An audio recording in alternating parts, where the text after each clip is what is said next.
I am Adeline Kueh.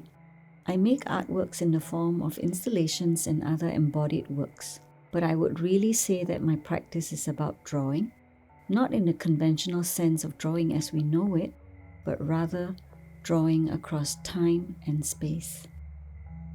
I was very intrigued by the idea of whether love has texture.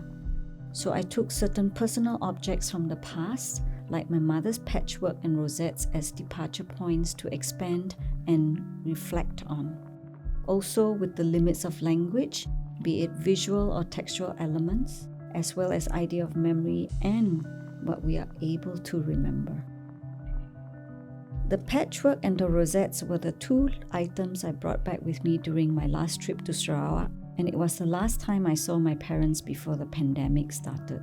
So with the lockdown, I was increasingly thinking through and reflecting on what kind of artwork I wanted to produce. In borrowing some of these items that I have brought back from home, I wanted to see what areas of poetic negotiations I could employ. I wanted it to not just be a direct translation process, but rather if it was twice or 3 times removed. So it was such a privilege coming here and to then know that I could work with various kinds of techniques to translate and also remove myself from the initial source of reference or the source of inspiration.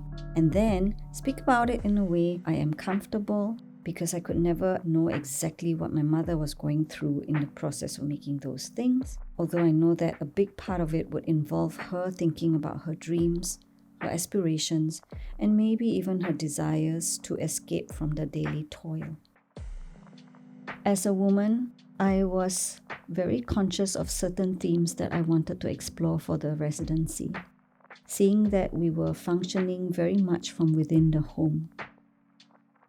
This also had to do with the friendship and relationship I managed to build with one of the cleaners I met. Ariana was intrigued by what was happening in the studio with the patchworks and the rosettes, and she asked what I was intending to do with them, as they were also something that she was very familiar with. From that encounter on the very first day, it just made a lot of sense for me to push through a concern I have always had at the back of my mind. That is to see how I could mediate the flow of labor and capital and use my position as an artist who's being taken care of in this residency. So how to empower particular groups of crafters or communities of people, since it is also about whether I could expand the circle of engagement through my artwork.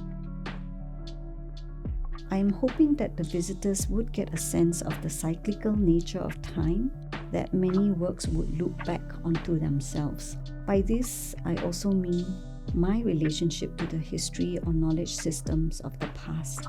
On another level, perhaps there is also this sense of kindredness in certain works, for example, where we talk about doing something over and over and again.